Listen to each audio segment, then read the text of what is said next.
Let me tell you about the moment everything changed. The moment when being invisible became impossible, and silence turned into the loudest sound in the room. Picture this. It's a Thursday morning in Silicon Valley, and inside the glass towers of Tech Vanguard Industries, a man stands in a doorway holding trash bags. His name is Jamal Washington, and for 3 years, he's been a ghost. The kind of ghost that empties your wastebasket, mops your floors, and exists in that peculiar space where people look right through you like you're made of air. But today is different. 20 executives sit frozen around a massive conference table, and they're all staring at him. Not through him, at him.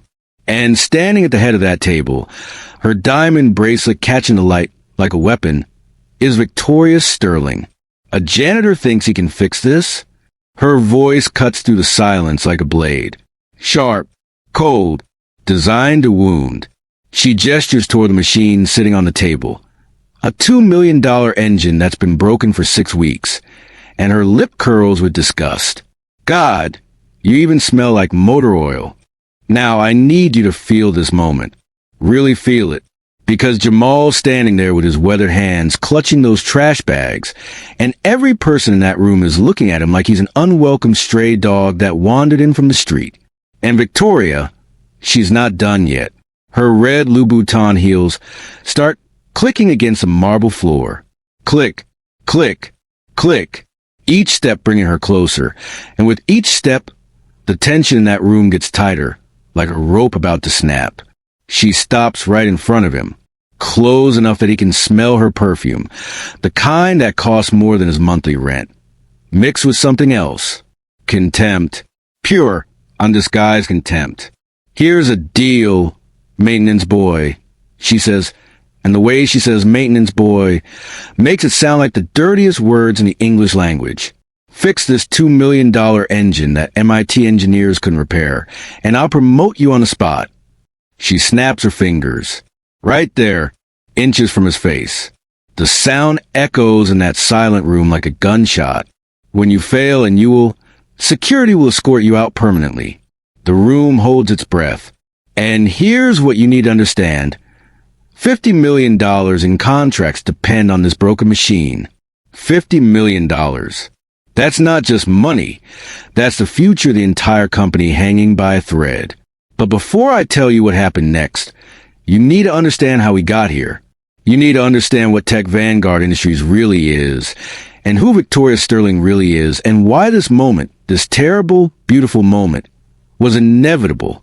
Tech Vanguard Industries rises from Silicon Valley's concrete jungle like a monument to everything America tells itself about innovation and success.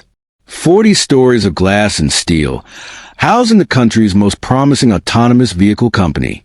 This is where billion-dollar dreams take shape in laboratories that smell like new electronics and boardrooms that smell like leather and ambition. And Victoria Sterling? She built this empire with her bare hands and an absolute ruthlessness that would make a shark look gentle. At 38 years old, she commands her company through fear. Her blonde hair is always pulled into a perfect bun, so tight it could double as a facelift. Her suits are tailored to intimidate. The tech world calls her visionary. Her employees? They whisper different words when they think she can't hear. The machine sitting broken on that conference table is supposed to be her masterpiece. A revolutionary AI-guided engine designed to power autonomous delivery trucks. This isn't just any engine. This represents 3 years of development, 47 patents, and the combined brilliance of some of the smartest minds Silicon Valley could buy. The engine can theoretically achieve 93% efficiency. 93%. Do you understand what that means? That would transform the entire delivery industry overnight.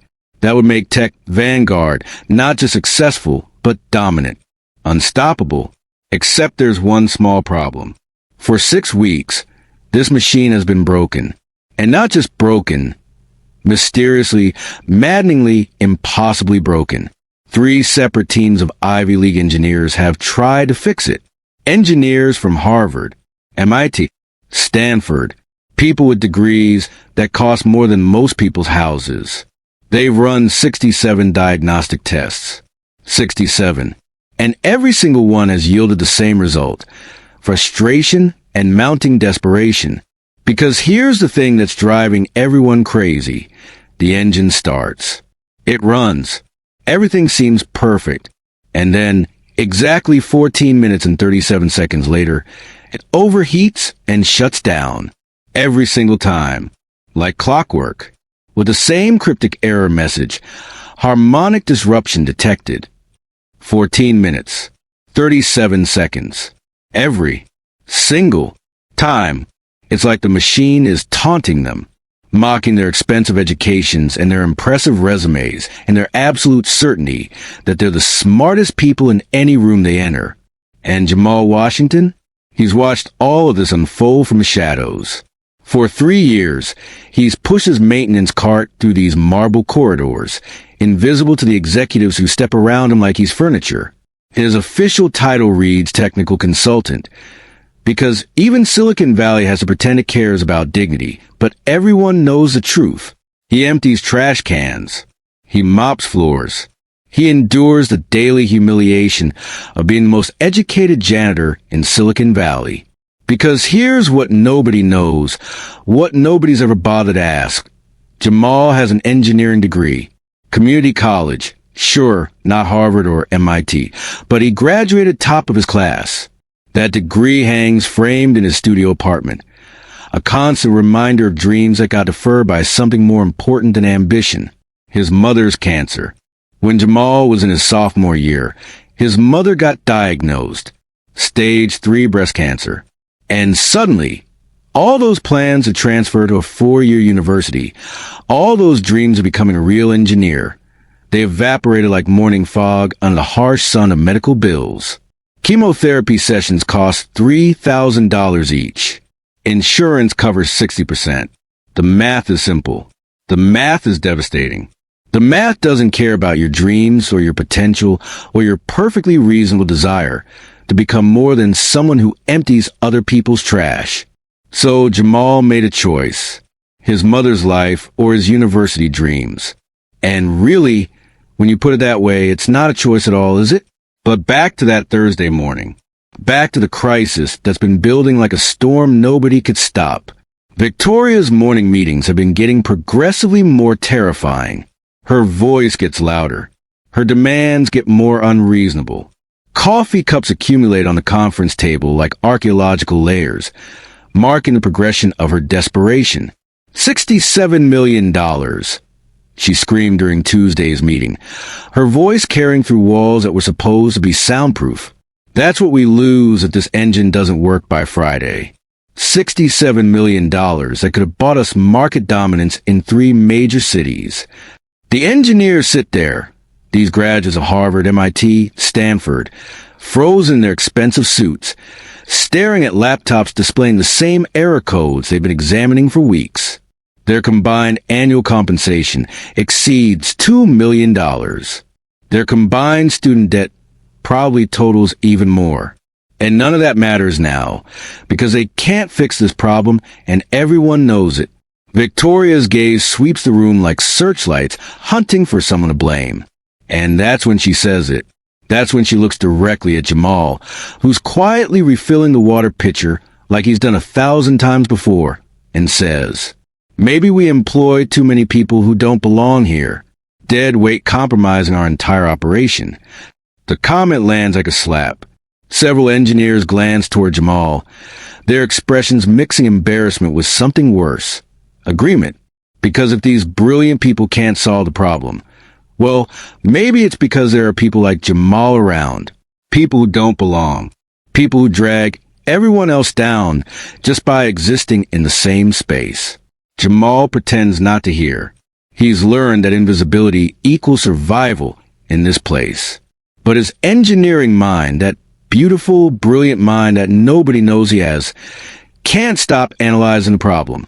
Late at night, when he's mopping the boardroom floors and everyone else has gone home to their comfortable houses and their comfortable lives, Jamal studies the blueprints scattered across the conference table.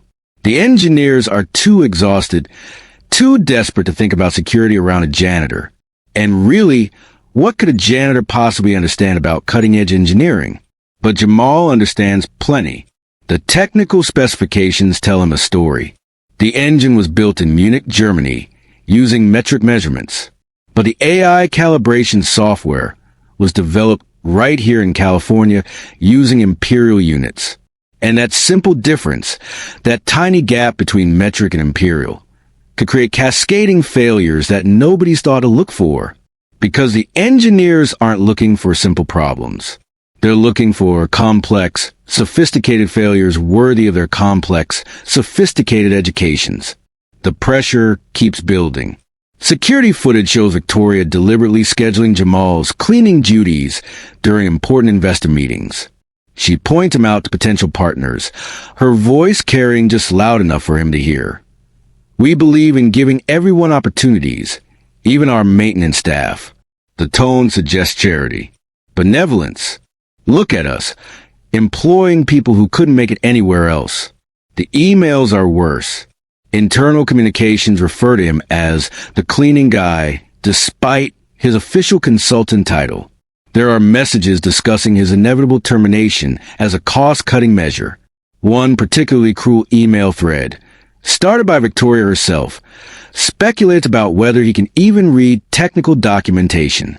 The HR manager participates, adding laughing emojis.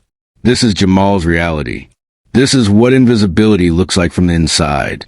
Then Wednesday arrives, and with it, the German investors.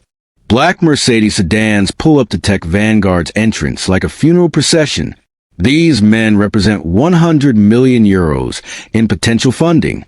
100 million. That's the kind of money that could transform Tech Vanguard from a promising startup into a global powerhouse. Klaus Müller, CEO of Autotech Bavaria, has flown in from Munich specifically to evaluate the engine technology. And with him is Dr. Elena Rodriguez, former Tesla engineer, industry legend, a woman who holds 37 patents and whose reputation in automotive engineering is absolutely unmatched. Her presence changes everything. This isn't just a business meeting anymore. This is a technical evaluation that will determine Tech Vanguard's survival. The demonstration is scheduled for Thursday afternoon. The entire company holds its breath. Marketing has already prepared press releases announcing the successful partnership. Sales teams have drafted European expansion proposals. The cafeteria has ordered champagne for a celebration everyone hopes will happen.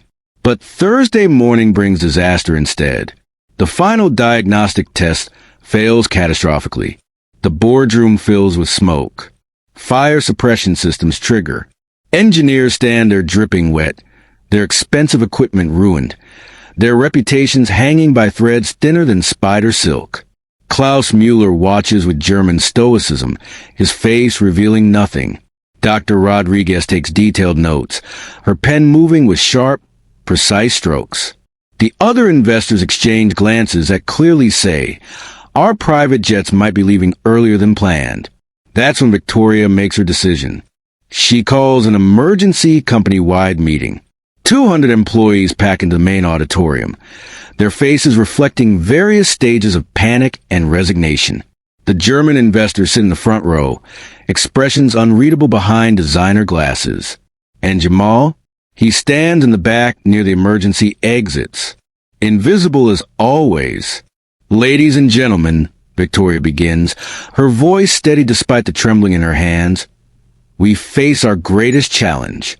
Our revolutionary engine remains non-operational.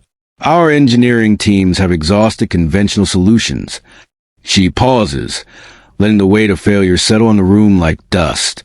Effective immediately, we will begin cost reduction measures. Non-essential personnel will be terminated, starting with positions that don't directly contribute to solving this crisis. The room falls silent except for the whisper of air conditioning and muffled sobs from the back rows. Victoria's gaze sweeps across faces, hunting for someone to sacrifice. Her eyes linger on Jamal with predatory interest. That's when he does it. That's when Jamal Washington makes what everyone thinks is a terrible mistake. He raises his hand. Ma'am. His voice carries clearly through the microphone-enhanced acoustics. cutting through the tension like light through darkness. I think the problem might be harmonic frequency calibration, not software integration. 200 heads turned toward him like sunflowers following the sun. The German investors lean forward with sudden interest. Dr. Rodriguez raises an eyebrow, her expression shifting from boredom to curiosity. And Victoria's face. Oh, her face transforms through several emotions in the space of a heartbeat. Surprise gives way to rage, and rage gives way to something far more dangerous. Opportunity. Well, she says, her voice amplified throughout the auditorium. Our maintenance specialist has opinions about advanced engineering. She steps away from the podium, and those red Louboutin heels start clicking again. Click, click, click. Each step measured, each step deliberate, each step bringing her closer to Jamal, like a predator approaching prey. Since you're so confident, she continues, her voice rising with theatrical flair. Here's your opportunity. Fix our $2 million engine that stumped our best engineers for 6 weeks. Do it in front of everyone, our board, our investors, our entire company. She gestures toward Klaus Mueller and the German delegation, like a game show host presenting prizes. You have exactly 2 hours. If you succeed, which we both know you won't, I'll personally promote you to senior consultant. But when you fail, you're banned permanently, and I'll ensure every tech company in Silicon Valley knows about your spectacular failure. 2 security guards materialize at the side doors like summoned demons. This isn't just a challenge. This is intimidation theater designed to terrify anyone else who might consider stepping out of line. Dr. Rodriguez stands suddenly, her movement commanding attention. I'll serve as technical witness, she announces. This test requires neutral oversight to ensure fairness and accuracy. Victoria's smile flickers, but she recovers quickly. Fine, but I'm adding one condition. She gestures toward the cameras. We're live streaming this entire challenge on our social media accounts. Let the world see what happens when unqualified people attempt jobs beyond their capabilities. Within minutes, hashtags are trending. Thousands of followers tune in. The comments section fills with predictions, almost all of them predicting Jamal's spectacular, humiliating failure. And Jamal stands there, trash bag still in his hands, knowing that in 2 hours his life will be completely different, either vindicated or destroyed, either visible or erased. But here's what Victoria Sterling doesn't know. What nobody in that room knows except maybe Dr. Rodriguez, who's studying Jamal's face with the intensity of someone who recognizes something familiar. Jamal Washington has been preparing for this moment his entire life. The challenge is accepted. The cameras are rolling.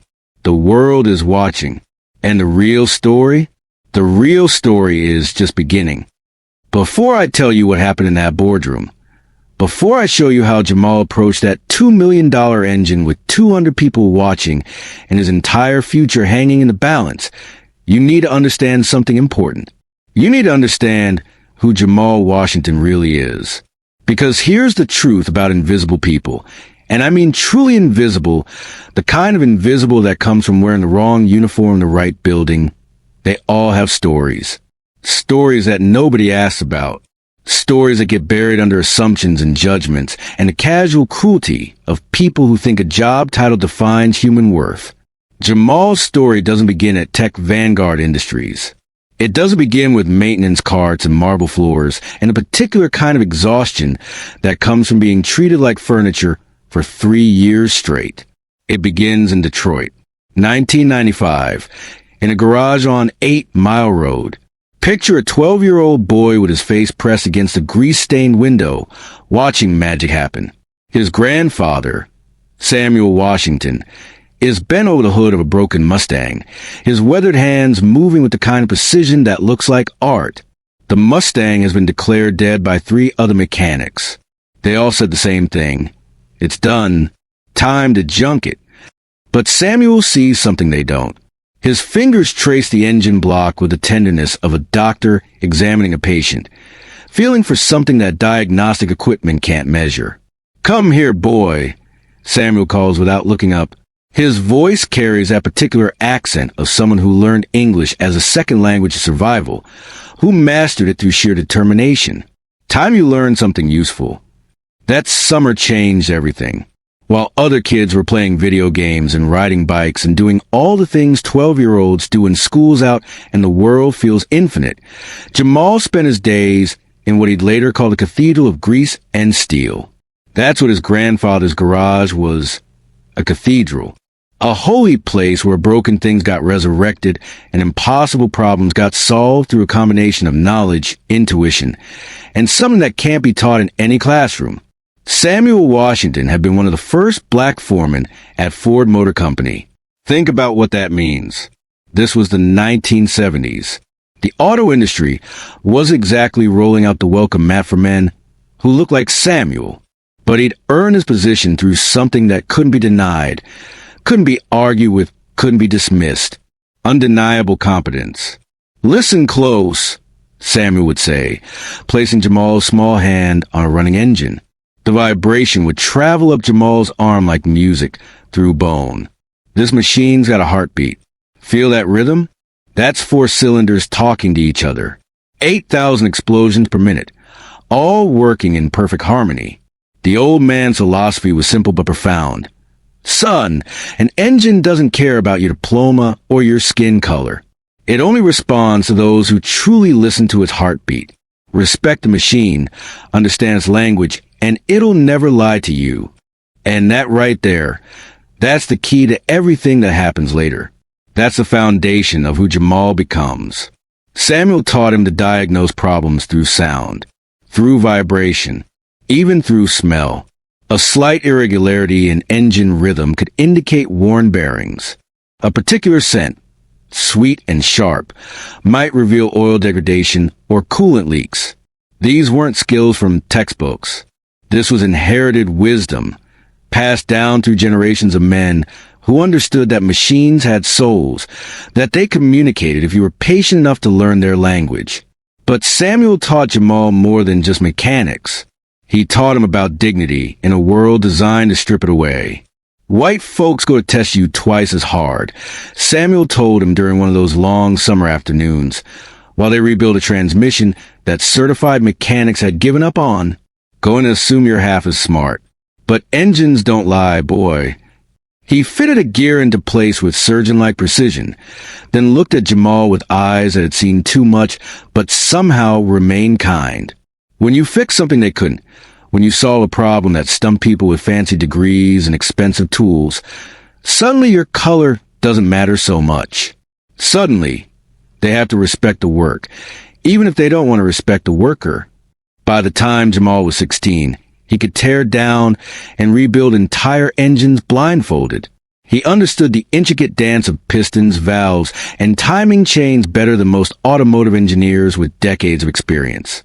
Community college professors were amazed by his intuitive grasp of mechanical principles that typically required years of study to master. One professor, Dr. Martinez, who taught at MIT before choosing the quieter life of community college, pulled Jamal aside after a particularly brilliant presentation. "You have a gift," she said simply, without the usual academic padding. "I've seen Harvard graduates with less intuitive understanding of mechanical systems. Don't let circumstances dim that light." But circumstances, as it turns out, don't much care about gifts or potential or the dreams of young men who understand the language of machines. Jamal was planning his transfer to a 4-year university when Samuel died. Massive heart attack while working under the hood of a Cadillac. The funeral overflowed with Ford engineers, mechanics, and regular customers whose cars Samuel had saved over the years. They spoke of his genius, his integrity, his ability to solve impossible problems with simple, elegant solutions that made other mechanics shake their heads in wonder. He could hear things nobody else could hear. One old Ford engineer said at the reception, his voice thick with grief and whiskey, "Saved my career twice. They were going to fire me over equipment failures I couldn't solve. Samuel figured it out in 20 minutes. Never took credit. Never made me look bad. Just fixed the problem and taught me how to hear it next time." The garage closed forever. The tools were sold to pay medical bills. Jamal's inheritance wasn't money. It was knowledge, instinct, and a philosophy that would sustain him through years of being underestimated.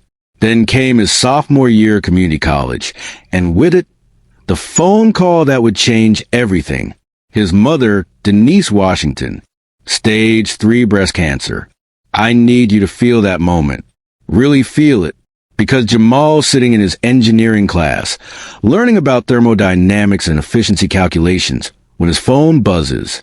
He steps out into the hallway, and a doctor he's never met is using words like aggressive and immediate treatment and challenging prognosis. And just like that, the transfer applications he's been working on, the essays about his passion for engineering, the recommendations from professors who believe in him, the financial aid forms that might make a 4-year university possible, all of it becomes irrelevant because the math is simple. The math is devastating. The math doesn't care about dreams. Chemotherapy sessions cost $3,000 each. Insurance covers 60%. That leaves $1,200 per session. Multiple sessions per month. For months, maybe years. University means student loans, living expenses, time away from home. His mother needs him more than he needs a prestigious degree. So Jamal makes his choice. And really, when you put it that way, it's not a choice at all, is it? He takes 3 jobs. Nights at a gas station, weekends in an auto parts store, early mornings cleaning office buildings. And somehow, between all of that, he finishes his community college degree in mechanical engineering, top of his class. Perfect grades despite exhaustion that leaves him sleeping in library chairs between classes, despite shifts that start 4 in the morning and end at midnight, despite the constant, grinding pressure of medical bills that never stop coming. Dr. Martinez tries to help. She writes letters of recommendation. She connects Jamal with scholarship opportunities. But scholarships don't pay for chemotherapy. They don't cover rent and food and the 1,000 small expenses that pile up when you're keeping 2 people alive on 3 part-time incomes. You're going to make it, his mother tells him during one of her better days, between treatments. Her hair is gone now. Her skin has that particular pallor that comes from chemicals designed to kill cancer cells while trying not to kill everything else. But her eyes are fierce with mother's determination. You're going to finish school, and you're going to become an engineer, and you're going to make your grandfather proud. I am making him proud, Mom, Jamal replies, holding her hand, feeling how thin her fingers have become. By being here, by taking care of you. That's what he would have wanted. She squeezes his hand with what little strength she has left. Promise me you won't give up on your dreams. And Jamal promises. Even though they both know that some promises are made to be broken by circumstances beyond anyone's control. After graduation, he finds work wherever he can use his skills. Small repair shops, industrial maintenance. Eventually, he lands at Tech Vanguard through a temporary agency that promises technical consultant opportunities. The reality is different. The reality is a maintenance cart, a mop bucket, and 3 years of being invisible to people who step around him like he's furniture. But here's what nobody knows. What nobody bothers to ask. What nobody can see because they're too busy not seeing him. Every single night, Jamal studies. Engineering journals. Technical manuals. Online courses in automotive engineering. AI systems integration. Advanced diagnostics. His studio apartment is crammed with textbooks, technical publications, and salvaged engine parts that he studies like archaeological artifacts. He's keeping his knowledge current. He's keeping his grandfather's wisdom alive. He's maintaining the skills that nobody knows he has, preparing for an opportunity he's not sure will ever come. His mother beats the cancer. 3 years of treatment, and she's in remission. The medical bills are finally, slowly, becoming manageable. The folder labeled Someday, the one with all those transfer applications, sits on his shelf, gathering dust but not quite forgotten. If this story is hitting you right in the heart, do me a favor. Smash that like button and drop a comment telling me what you're feeling right now. and subscribe, because stories about the invisible becoming unforgettable, that's what we do here. Now, let's see what happens next. And through it all, through 3 years of emptying trash cans and mopping floors and being treated like he's too stupid to understand the conversations happening around him, Samuel's voice echoes in Jamal's mind. The engine doesn't care about your circumstances, boy. It just wants someone who understands its language. Standing in Tech Vanguard's auditorium with 200 people staring at him like he's lost his mind, Jamal feels his grandfather's presence as clearly as if Samuel were standing right beside him. That same steady hand on his shoulder from all those summer afternoons in the Detroit garage. That same quiet voice saying, "The machine tells you the truth every single time, if you know how to listen." The broken engine waiting in that boardroom isn't different from the Mustang in 1995. It isn't more complicated than the transmission Samuel rebuilt on a summer afternoon. It's just another machine that needs someone who can hear its voice. And Jamal Washington has been learning that language his entire life. Dr. Rodriguez is studying him with curious eyes. Klaus Mueller has his full attention focused forward. Victoria Sterling is smiling her predator's smile, confident she's about to watch Jamal fail in front of the entire world. But what none of them understand, what they can't understand because they've never thought to ask, is that Jamal has been preparing for this moment in ways that have nothing to do with corporate hierarchies or educational pedigrees. He's been preparing in his grandfather's garage, learning wisdom that can't be taught in universities. He's been preparing through years of sacrifice, choosing family over ambition, dignity over advancement. He's been preparing through 3 years of invisibility, watching and learning, and absorbing knowledge that nobody suspects he possesses. The 2-hour countdown has started. The cameras are rolling. The live stream is broadcasting to thousands of viewers who think they're about to witness a spectacular failure. And Jamal is ready. Not because he's trying to prove something to Victoria Sterling or the German investors or the thousands watching online. He's ready because his grandfather taught him that machines deserve respect, that work deserves dignity, and that sometimes the truest test of a person isn't whether they succeed when everyone believes in them. It's whether they can stay excellent when nobody does. Jamal has been silent for 3 years, invisible for 3 years, patient for 3 years. Now it's time to speak, but not with words, with the only language that really matters in this moment, the language of machines, the language his grandfather taught him, the language that doesn't lie. He picks up his maintenance cart, that symbol of 3 years of invisibility, and walks toward the boardroom, toward the $2 million engine that has defeated 80 engineers with prestigious degrees, toward the machine that's about to tell its truth to someone who's finally learned how to listen. Behind him, the auditorium holds its breath. Ahead of him, the machine waits. And in that space between past and future, Jamal Washington is no longer invisible. He's exactly what he's always been. His grandfather's student, his mother's son, and a man who understands that credentials measure education, but wisdom measures understanding. Time to see which one matters more. Time to show the world what happens when silence finally speaks.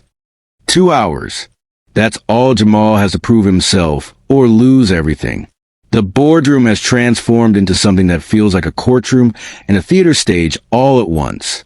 200 employees press against the glass walls like they're watching the most important moment in the company's history, which, honestly, they are. The German investors arrange themselves in executive leather chairs, like judges preparing to render a verdict. Klaus Mueller checks his platinum watch with Germanic precision. Dr. Elena Rodriguez positions herself beside the engine with the calm authority of someone who's witnessed countless moments of engineering truth. And Victoria Sterling? She stands near the floor-to-ceiling windows, her silhouette framed against the Silicon Valley skyline, her smartphone capturing every second for the live stream that's already reached thousands of viewers. The comment section is scrolling faster than anyone can read, but the sentiment is clear. Everyone expects Jamal to fail.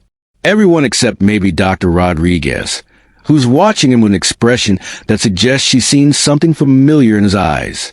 something that reminds her of other moments when breakthrough solutions emerge from unexpected sources. Jamal approaches the engine slowly. His maintenance uniform is a stark contrast to the expensive suits surrounding him. The crowd's whispers die as he places both hands flat against the engine surface. And this is a moment that makes several engineers exchange skeptical glances. He closes his eyes. To the watching employees, it looks like nothing. Like maybe he's frozen up.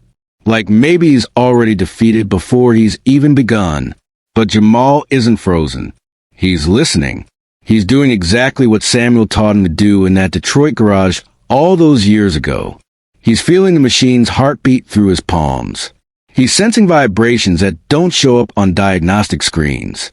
He's communicating in a language that most of these engineers forgot existed the moment they learned to rely on computers and error codes. 30 seconds pass. Then a minute. Then 2 minutes. The silence in that boardroom becomes so complete you could hear a pin drop. Then Jamal opens his eyes, and when he speaks, his voice is clear and steady and absolutely certain. It's fighting itself for words. That's all he says at first. But those 4 words make Dr. Rodriguez lean forward with sudden interest. The AI system is perfect, Jamal continues, his hand still resting on the engine like a doctor who hasn't finished examining a patient. But it's trying to compensate for mechanical problems that shouldn't exist. He turns to look directly at Klaus Mueller, and there's no hesitation in his voice now. No trace of the invisible maintenance worker. This is an engineer speaking. This is someone who knows exactly what he's talking about. Sir, this engine was manufactured in Munich using metric specifications, correct? Klaus Mueller's eyebrows rise slightly. This is correct. Our precision is to hundreds of millimeters. But the AI calibration was programmed here in California, Jamal says, using imperial measurements. Victoria's confident smile flickers. Just for a second. Because this isn't the rambling of someone who doesn't know what he's talking about. This is technical dialogue that reveals actual knowledge of the manufacturing process. The AI is trying to control mechanical components that are 0.003 inches different from what it expects. Jamal explains, his voice gaining strength as he speaks the language he's been holding back for 3 years. It's like trying to conduct an orchestra when every instrument is tuned to a slightly different key. He points to the diagnostic screens that have been displaying the same incomprehensible error messages for 6 weeks. Your engineers have been chasing software ghosts when the problem is mechanical harmony. The engine runs for exactly 14 minutes and 37 seconds before overheating, because that's when the harmonic mismatch reaches critical resonance. Dr. Rodriguez is writing furiously in her leather notebook now, her fountain pen moving in sharp, precise strokes. Explain the harmonic theory, she commands, and there's respect in her voice. Real respect. Jamal takes a breath. And for a moment, he's 12 years old again, standing in his grandfather's garage while Samuel explains how engines have natural rhythms, how forcing a machine to operate outside its natural frequency is like asking a musician to play in the wrong key. Every engine has a natural frequency, Jamal says. The RPM range where all components work in perfect synchronization. This engine was designed to operate at 3,400 RPM for optimal efficiency. But the AI system was calibrated to expect imperial measurements, so it's trying to maintain a different harmonic frequency than what the mechanical components can deliver. He gestures toward an oscilloscope, displaying wave patterns that have confused engineers for weeks. See those irregular spikes at 14-minute intervals? That's the engine trying to find its natural rhythm while the AI forces it into an artificial pattern. Marcus Brooks, the MIT trained team leader who spent 6 weeks failing to solve this problem, pushes through the crowd. That's impossible, he says, but his voice lacks conviction. We tested harmonic frequencies extensively. Jamal looks at him, and there's no arrogance in his expression, just patient understanding. You tested the frequencies that the AI was programmed to expect, but the actual mechanical components are singing a slightly different song. Klaus Mueller exchanges glances with his associates. This isn't the rambling of an unqualified maintenance worker. This is sophisticated acoustic engineering analysis that addresses fundamental design integration issues. Continue, Dr. Rodriguez says, and everyone in that room can hear in her voice, she's not just witnessing a diagnosis anymore. She's witnessing something extraordinary. Jamal moves to the technical documentation spread across the polished conference table. His finger traces specifications with the precision of someone who studied these documents during countless late-night cleaning sessions when everyone else had gone home.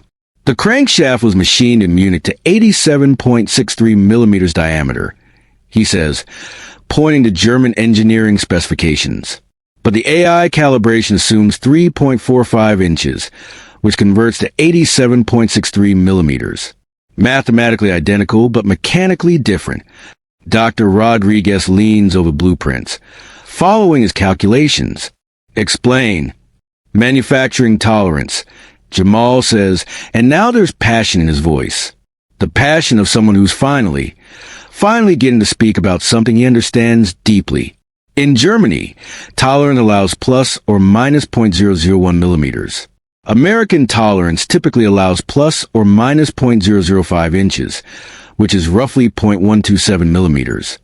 He looks up at the watching faces. The German components are manufactured at tolerances 100 times tighter than what the AI system expects.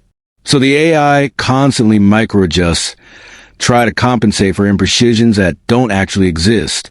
The silence that follows is profound. You can see it happening on people's faces. Understanding dawning like sunrise. 6 weeks. 6 weeks of expensive consulting and desperate troubleshooting. And the problem was never that anything was broken. The problem was that two perfect systems had never been properly introduced to each other. It's like a conductor trying to correct musicians who are already playing perfectly.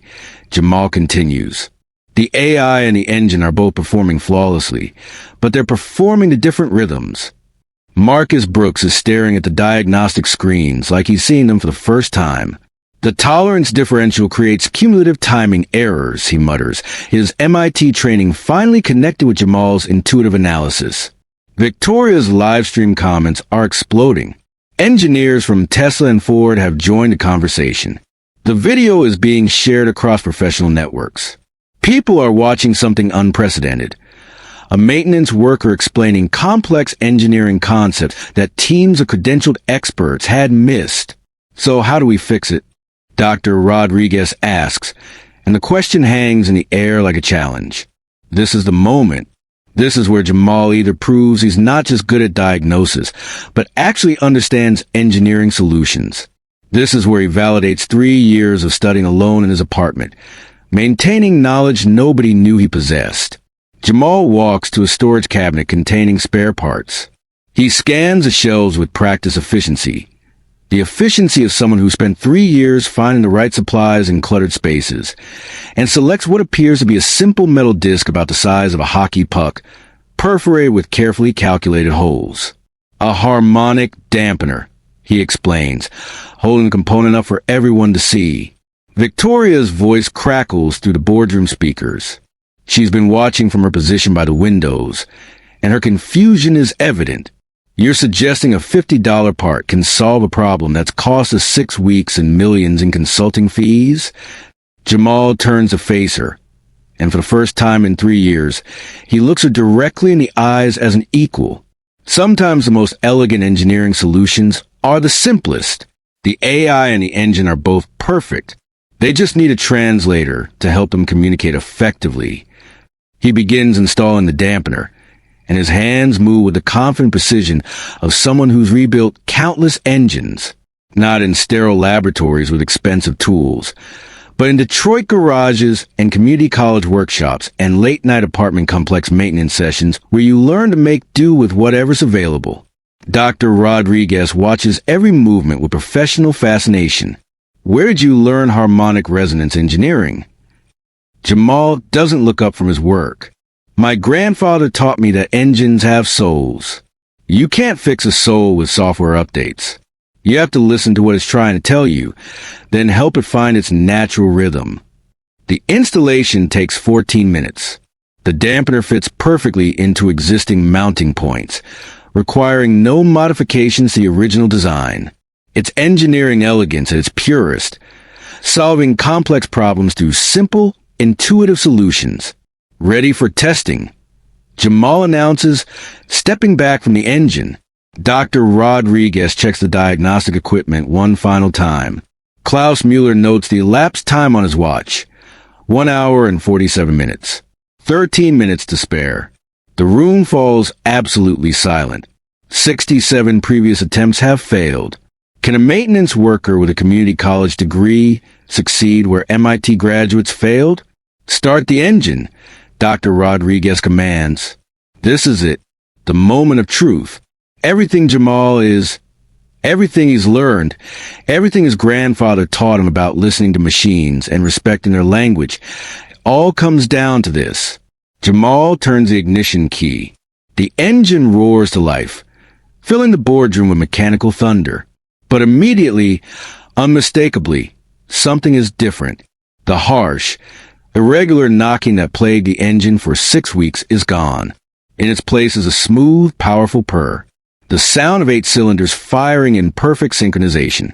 Each combustion chamber contributing to a harmony that makes Dr. Rodriguez's eyes widen with recognition. This is what automotive perfection sounds like. Diagnostic screens explode with cascading green indicators. Temperature readings stabilize in optimal ranges. Pressure sensors register perfect compression across all cylinders. The AI system's error messages vanish, replaced by steady streams of operational data. Mein Gott, Klaus Mueller whispers, his German composure cracking as he stares at readings that his own Munich engineers had dreamed of achieving. The engine is operating at 97.3% efficiency, 3 percentage points higher than theoretical maximum performance. Dr. Rodriguez moves between diagnostic stations like conductor reading sheet music. Oil pressure steady at optimal. Engine temperature holding at 187 Fahrenheit. Harmonic frequency locked at 3,400 RPM with 0 deviation.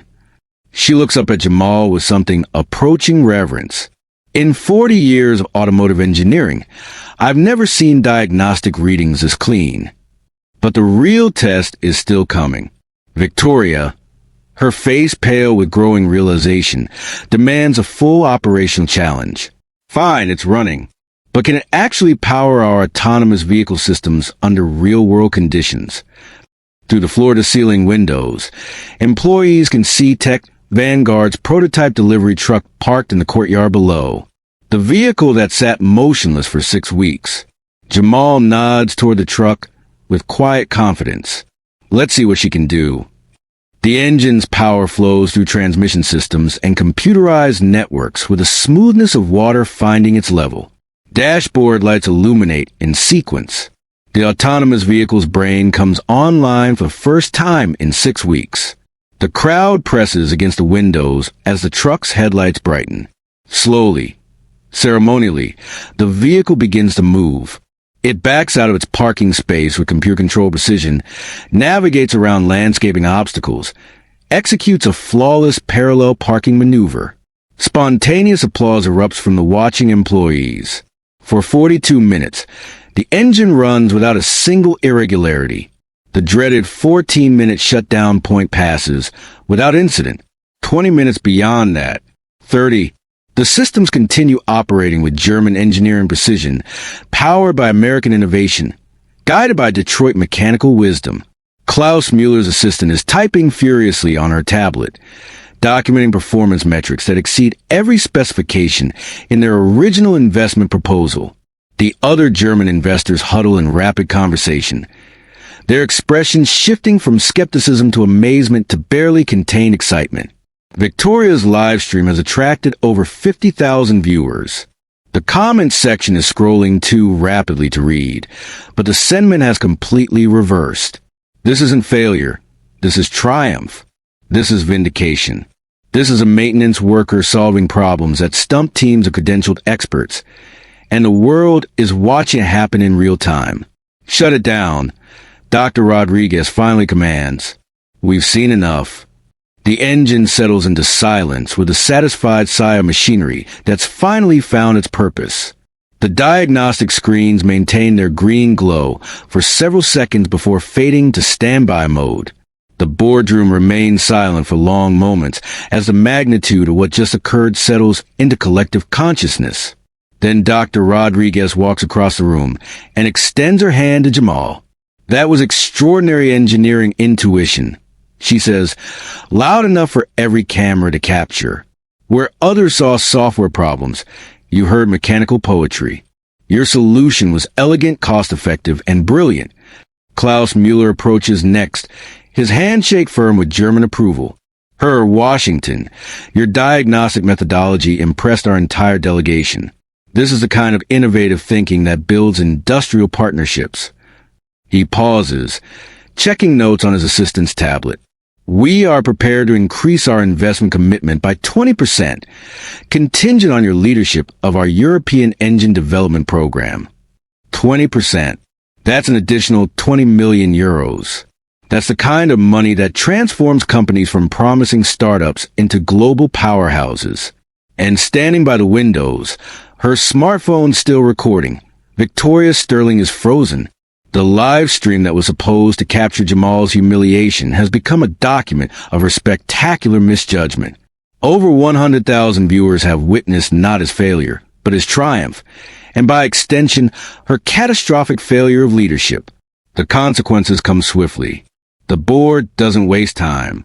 Within 2 weeks, Victoria is demoted from CEO to strategic advisor. Her salary reduced by 40%. Her decision-making authority evaporated. She keeps her employment. The board isn't interested in wrongful termination lawsuits, but her corporate power is neutered completely. The diversity and inclusion training requirement feels particularly poetic. Victoria, who spent 3 years dismissing Jamal's potential, now sits through workshops about unconscious bias and inclusive leadership. Her trainer is Dr. Rodriguez, who approaches education with the same methodical precision she applies to engineering problems. Meanwhile, Jamal's transformation is complete and absolute. His promotion to senior engineering diagnostic specialist comes with a 150% salary increase, stock options, leadership of an innovation task force on inclusive practices. His starting salary, $185,000 annually. The medical bills that have haunted him for years become manageable overnight. The folder labeled "Someday" gets opened again, though now it's not about transferring to university. It's about deciding which graduate programs are sending him recruitment letters. Tech Vanguard implements new policies requiring formal review of all employee suggestions regardless of source or current position. The company's stock price rises 15%. The viral video becomes unexpected marketing gold, demonstrating commitment to recognizing talent wherever it emerges. Recruitment applications increased by 40%, with many candidates specifically mentioning Jamal's inspiring story. But the most satisfying moment comes 3 months later. Jamal is sitting in the employee cafeteria, the executive cafeteria now, not the regular one, when Victoria approaches. Her designer suits have been replaced with more modest professional attire. Her arrogant demeanor has been softened by hard lessons about humility and respect. "I owe you an apology," she says quietly, and her words carry genuine remorse. "And I'd like to ask for guidance about building more inclusive leadership practices."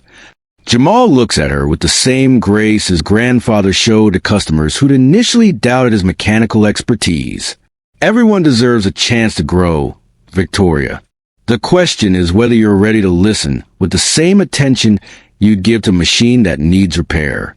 She nods, pulling out a notebook, and for the next hour, they talk, really talk, not as former CEO and former maintenance worker, but as two people trying to figure out how to build organizations that work better for everyone.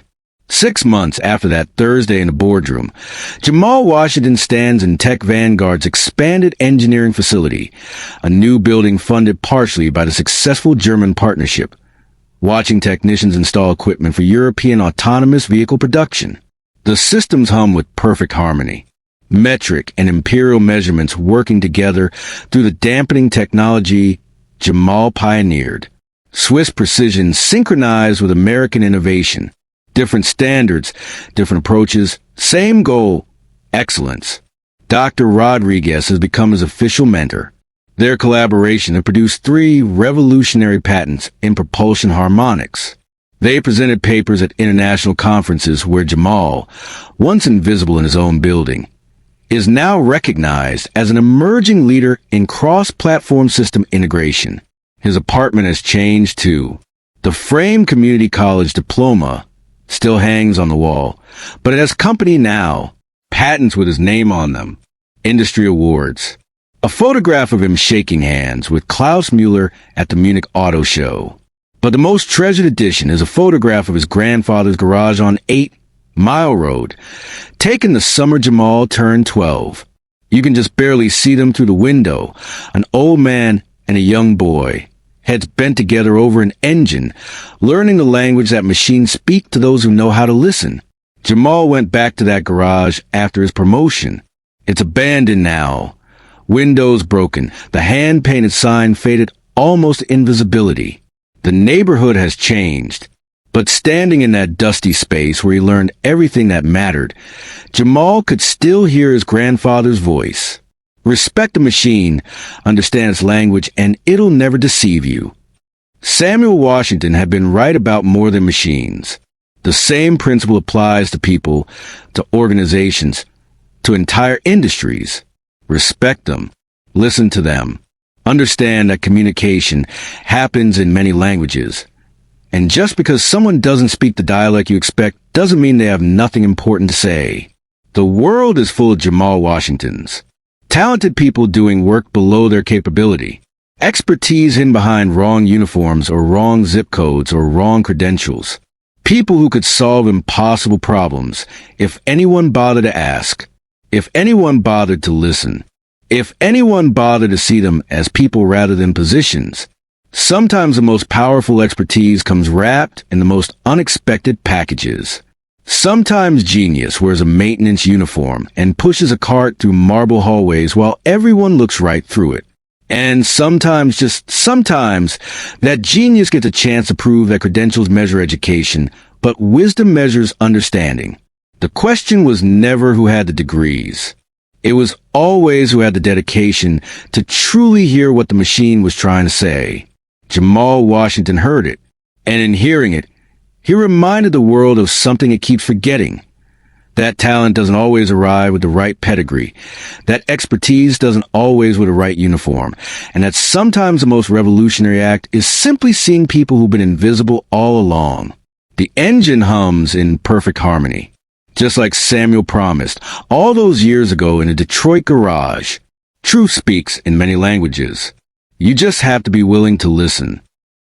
Thank you for staying till the very end. Your time is valuable, and I don't take it for granted. If Jamal's story reminded you that genius comes in unexpected packages, show some love. Hit that like button, share this with your circle, and subscribe so we can keep telling stories that actually matter. Drop a comment. What's the one lesson you're taking from this? I read them all. Until next time, remember, listen carefully. Truth speaks in unexpected voices.